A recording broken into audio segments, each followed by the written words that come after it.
আসসালামু আলাইকুম। I news বাংলার আন্তর্জাতিক সংবাদে স্বাগতম। মার্কিন ঘাঁটিতে আঘাত হানা কিয়াম মডেলের ক্ষেপণাস্ত্র প্রদর্শন করল ইরান। হামাসের শীর্ষ নেতাকে তুলে নিল ইসরায়েলি বাহিনী। বিরোধপূর্ণ এলাকায় 2 মার্কিন রণতরীর মহড়া, চীনের হুঁশিয়ারি।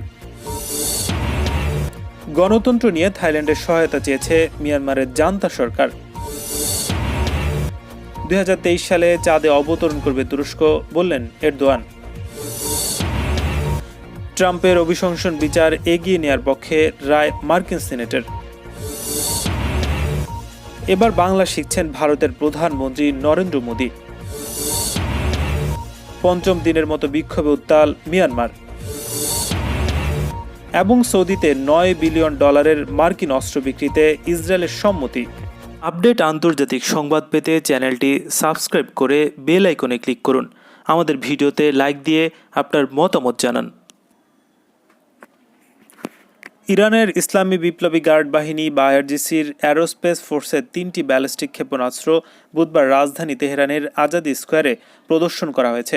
এই স্কোয়ারের পাশ দিয়ে যখন ইসলামী বিপ্লব বিজয়ের 42তম বার্ষিকীর শোভাযাত্রা চলছিল, তখন সেখানে এসব ক্ষেপণাস্ত্র ইরানের প্রতিরক্ষা শক্তির প্রতীক হিসেবে শোভা পাচ্ছিল।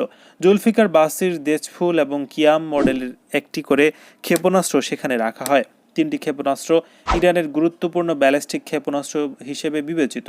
ভূমি থেকে ভূমিতে নিক্ষেপণযোগ্য দেজফুল ক্ষেপণাস্ত্রটির পাল্লা 1000 কিলোমিটার। জুলফিকার বাসিরের পাল্লা হচ্ছে 700 কিলোমিটার। এতে রয়েছে অপটিক্যাল ডিভাইস, যা দিয়ে সাগরে ভাসমান যানকে সহজে আঘাত আনতে পারে। এছাড়া কিয়াম ক্ষেপণাস্ত্রের পাল্লা হচ্ছে 800 কিলো। ছোড়ার পরও এটিকে নিয়ন্ত্রণ করা যায়। ইরানের কুদস ফোর্সের সাবেক প্রধান কাসেম সোলাইমানি শহীদ হওয়ার পর ইরাকে মার্কিন ঘাঁটিতে হামলায় ক্ষেপণাস্ত্র ব্যবহার করা হয়েছিল। অধিকৃত পশ্চিম তীরে অভিযান চালিয়ে ফিলিস্তিনের স্বাধীনতাকামী সশস্ত্র গোষ্ঠী হামাসের এক শীর্ষ নেতাকে তুলে নিয়ে গেছে ইসরায়েলি বাহিনী। মঙ্গলবার জেনিন এলাকায় নিজ বাসা থেকে খালেদ আল হজকে তুলে নেওয়া হয়। তার স্ত্রীর বরাতে খবর দিয়েছে আনাদুল এজেন্সি। 55 বছর বয়সী হামাসের নেতা আল হজের আগেও আটক হন। জীবনের 15টি বছর ইসরায়েলি কারাগারে কাটাতে হয় তাকে। মুক্তির 1 বছরের মাথায় আবারও আটক হলেন তিনি। তার স্ত্রী জানান, ইসরায়েলি বাহিনী হঠাৎ করেই বাড়ির ভেতর ঢুকে পড়ে। এরপর চোখ বেঁধে আমার স্বামীকে নিয়ে গেছে। আটকের পরপরই হামাসের এই নেতাকে কারাগারে পাঠানো হয়েছে। তাকে কেন আটক করা হয়েছে বিষয়টি নিশ্চিত করা হয়নি। ইসরায়েলি বাহিনীর দখলদারিত্বের প্রতিবাদ জানিয়ে আসছে হামাস সহ ফিলিস্তিনের সাধারণ মানুষ। দশকের পর দশক ধরে ফিলিস্তিনের ভূমিতে দখলদারিত্ব চালিয়ে অবৈধ বসতি স্থাপন করছে ইহুদি সম্প্রদায়। এর প্রতিবাদ জানাতে গেলেই দমন পীড়নের শিকার হতে হয় তাদের। ইসরায়েলি বাহিনীর হাতে এই পর্যন্ত হাজারো ফিলিস্তিনের মৃত্যু হয়েছে। বিতর্কিত দক্ষিণ চীন সাগরে নতুন করে নৌশক্তি প্রদর্শন করল যুক্তরাষ্ট্র। মঙ্গলবার মার্কিন বিমানবাহী রণতরীর 2টি বহর সেখানে যৌথ মহড়া চালিয়েছে। চীনের নিয়ন্ত্রিত প্যারাসেল দ্বীপপুঞ্জের পাশ ঘেঁষে থিওডোর রুজভেল্ট এবং নিমিটজ এ মহড়া চালিয়েছে। যুক্তরাষ্ট্রের নতুন প্রেসিডেন্ট জো বাইডেন ক্ষমতা গ্রহণের পর দক্ষিণ চীন সাগরে মার্কিন নৌবাহিনীর এটি প্রথম অভিযান বলে রয়টার্স জানিয়েছে। এ ঘটনায় ক্ষুব্ধ প্রতিক্রিয়া জানিয়েছে চীন। দেশটির পররাষ্ট্র মন্ত্রণালয়ের মুখপাত্র ওয়াং ওয়েনবিল বলেছেন, দক্ষিণ চীন সাগরে এভাবে বারবার যুক্তরাষ্ট্রের যুদ্ধজাহাজ এবং যুদ্ধ বিমানের উপস্থিতি শক্তি প্রদর্শনের নামান্তর, যা কোনোভাবেই ওই অঞ্চলের শান্তি এবং স্থিতিশীলতার জন্য সহায়ক নয়। কয়েকদিন আগে যুক্তরাষ্ট্রের ডেস্ট্রয়ার ইউএসএস জন এস ম্যাককিন চীন নিয়ন্ত্রিত প্যারাসেল দ্বীপপুঞ্জের কাছে নোঙর করেছিল। এর কয়েকদিন পরে এই মহড়া চালানো হলো। প্যারাসেল দ্বীপটি নিজেদের বলে দাবি করেছে চীন, যদিও ভিয়েতনাম এবং তাইওয়ানও দ্বীপটির মালিকানা দাবি করে আসছে। দক্ষিণ চীন সাগরে চীনের তৎপরতা নিয়ে যুক্তরাষ্ট্র বহুদিন ধরে নাখোশ। চীন বাণিজ্যের জন্য গুরুত্বপূর্ণ এই সাগরে তাদের প্রভাব বিস্তারে নানা চেষ্টা চালিয়ে যাচ্ছে। গণতন্ত্র নিয়ে প্রতিবেশী দেশ থাইল্যান্ডের সহায়তা চেয়েছে মিয়ানমারের জান্তা সরকার। বুধবার থাই প্রধানমন্ত্রী প্রায়ুথ চান-ও-চা বিষয়টি নিশ্চিত করেছেন। জানিয়েছেন, বারবার নতুন সরকারের কাছ থেকে তিনি এ সংক্রান্ত একটি চিঠি পেয়েছেন। প্রায়ুথ চান-ও-চা 2014 সালে সাবেক প্রধানমন্ত্রী থাকসিন সিনোয়াত্রার বোন ইংলাক সিনোয়াত্রাকে উৎখাত করে থাইল্যান্ডের ক্ষমতা দখল করে। সর্বশেষ 2019 সালের বিতর্কিত নির্বাচনে জয়ী প্রায়ুথের নেতৃত্বাধীন সেনা সমর্থিত সরকার। দেশটির পার্লামেন্টের উচ্চকক্ষ পুরোপুরি তার সামরিক জান্তার অধীনে। অন্যদিকে মিয়ানমারে গত 1 ফেব্রুয়ারি নির্বাচিত সরকারকে উৎখাত করে ক্ষমতা দখল করে জান্তা সরকার। তাৎক্ষণিকভাবে বিশ্ব নেতারা এর নিন্দায় সরব হলেও ভিন্ন কথা বলেন থাই প্রধানমন্ত্রী। অভ্যুত্থানকে মিয়ানমারের অভ্যন্তরীণ বিষয় বলে আখ্যায়িত করেছেন তিনি। বুধবার প্রায়ত বলেছেন তার সরকার মিয়ানমারে গণতান্ত্রিক প্রক্রিয়াকে সমর্থন করে, তবে এখন সবচেয়ে গুরুত্বপূর্ণ বিষয় হচ্ছে সুসম্পর্ক বজায় রাখা, কারণ এটি জনগণ, অর্থনীতি, সীমান্ত বাণিজ্যকে প্রভাবিত করে। রয়টার্সের খবরে বলা হয়েছে অভ্যুত্থানের পর থেকেই মিয়ানমারে ব্যাপক বিক্ষোভ অনুষ্ঠিত হচ্ছে। রাজপথে নেমে আসছে হাজার হাজার মানুষ। থাইল্যান্ডের জান্তা সরকারকেও গত বছর বড় ধরনের বিক্ষোভ সামাল দিতে হয়েছিল। এমন বাস্তবতায় ক্ষমতা দখলের পর থাইল্যান্ডের সহায়তা চেয়েছে বার্মার সেনা সরকার। চাঁদে রকেট পাঠাচ্ছে তুরস্ক। প্রেসিডেন্ট রিসেপ তাইপ এরদোয়ান জানিয়েছেন 2023 সালে চাঁদে অবতরণ করবে তার দেশ। মঙ্গলবার জাতীয় মহাকাশ কর্মসূচি এবং তুর্কি স্পেস এজেন্সির উদ্বোধনী অনুষ্ঠানে দেওয়া ভাষণে এমন পরিকল্পনার কথা জানিয়েছেন তিনি। এদিন আগামী 10 বছরের জন্য বেশ কিছু পরিকল্পনার কথা ঘোষণা করেন এরদোগান। এর মধ্যে চাঁদে রকেট পাঠানো ছাড়াও মহাকাশ তৈরির মতো বিষয়গুলো রয়েছে। এরদোগান বলেন, 2023 সালের শেষের দিকে আন্তর্জাতিক সহযোগিতার ভিত্তিতে আমরা হাইব্রিড রকেট পাঠাবো। আল্লাহ তাআলা চাইলে আমরা চাঁদে যাচ্ছি। তুর্কি প্রজাতন্ত্রের 100 বছর পূর্তি হচ্ছে ওই সময়। এরদোয়ান মহাকাশ বন্দর গড়ে তুলতে চান। তিনি চান তুরস্ক যেন রকেট প্রযুক্তি ক্ষেত্রে অগ্রণী দেশে পরিণত হয়। তিনি বলেছেন, আমি আশা করব আমাদের প্রয়াস সফল হবে এবং মহাকাশ গবেষণায় এগিয়ে থাকা দেশের তালিকায় তুরস্ক ঠাঁই পাবে। 2014 সালে 2018 সালে তুরস্কের মহাকাশ এজেন্সি তৈরি হয়। সে সময় আর্থিক অনটন চলছিল, তার মধ্যে এজেন্সির গঠন নিয়ে সমালোচনার মুখে পড়তে হয় সরকারকে। কিন্তু এই প্রকল্পের সমর্থকদের দাবি, এর ফলে তুরস্কের মহাকাশ গবেষকরা উপকৃত হবেন এবং মেধা পাচার বন্ধ হবে।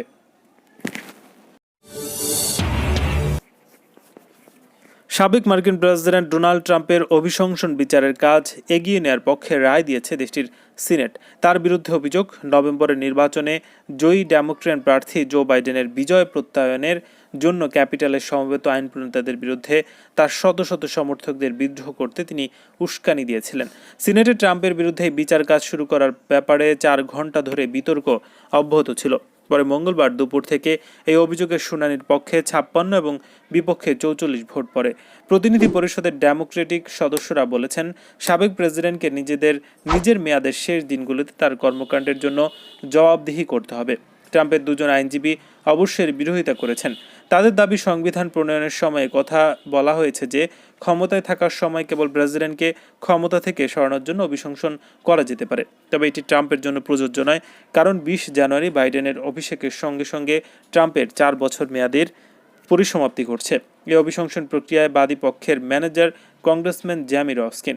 তিনি বলেছেন, ট্রাম্পকে যদি জবাবদিহিতার সম্মুখীন করা না হয় তাহলে এটি একটি ব্যতিক্রম তৈরি করবে। ভবিষ্যতে কোনো প্রেসিডেন্টই তাদের ক্ষমতার শেষ দিনগুলোর কোনো অপকর্মের জন্য কোনো পরিণতির মুখোমুখি হবে না। পশ্চিমবঙ্গের বিধানসভার নির্বাচন নিয়ে ভারতে শুরু নানা প্রচারণা। এবার তৃণমূল কংগ্রেসকে হটিয়ে পশ্চিমবঙ্গের মসনদ দখল করার জন্য মরিয়া বিজেপি। এজন্য অবাঙালি তকমা ঘোচাতে তৎপর গেরুয়া শিবির। এছাড়া খবর বেরিয়েছে এই অঞ্চলের ভোটারদের মন জয় করার জন্য বাংলা শিখছেন ভারতের প্রধানমন্ত্রী। খবরে বলা হয়েছে, মোদীকে বাংলা ভাষা শেখানোর জন্য ভারতীয় প্রধানমন্ত্রীর বাসভবনে একজন শিক্ষক নিয়োগ করা হয়েছে। একদিকে যেমন ভাষা শিক্ষা চলছে, অন্যদিকে মোদী স্বয়ং রবীন্দ্রনাথের স্বর্ণাপন্ন হয়েছেন। সাজগোজে পরিপাটি প্রধানমন্ত্রী নরেন্দ্র মোদীর দাড়ি গোঁফ বরাবরই নিখুঁতভাবে ট্রিম করা থাকে, কিন্তু লকডাউনের সময়কালে দেখা যাচ্ছে দেশটির প্রধানমন্ত্রীর দাড়ি এবং গোঁফের দৈর্ঘ্যই বেড়েছে। মাথার পেছনে চুল লম্বা হয়েছে।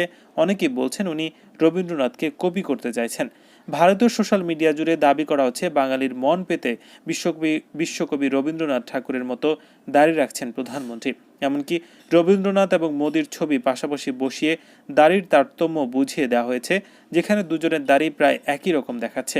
বিধানসভার নির্বাচনের আগে এটি যে বাঙালি আবেগকে কাজে লাগানোয় গেরুয়া শিবিরের প্রয়াস, তা অস্বীকার করার কোনো উপায় নেই। মিয়ানমারের সেনা অভ্যুত্থানের বিরুদ্ধে 5ম দিনের মতো বিক্ষোভ সমাবেশ অব্যাহত রয়েছে। বুধবার ইয়াঙ্গুন সহ বিভিন্ন শহরে হাজার হাজার মানুষ বিক্ষোভে অংশ নিয়েছে। তবে আগের দিনের মতো এদিনেও কোনো সহিংসতা দেখা যায়নি। এদিকে মঙ্গলবার সহিংসতা নিয়ে নিন্দা জানিয়েছে জাতিসংঘ এবং যুক্তরাষ্ট্র। ব্রিটিশ বার্তা সংস্থা রয়টার্সের প্রতিবেদনে এ তথ্য জানা গেছে। 1 ফেব্রুয়ারি ভোরে মিয়ানমারের ক্ষমতা দখল করে দেশের সামরিক বাহিনী। এদিন অভিযান চালিয়ে রাষ্ট্র উপদেষ্টা অং সান সু চি এবং ক্ষমতাসীন দলের শীর্ষস্থানীয় নেতাদের আটক করা হয়। দেশ জুড়ে করা হয় 1 বছরের জরুরি অবস্থা।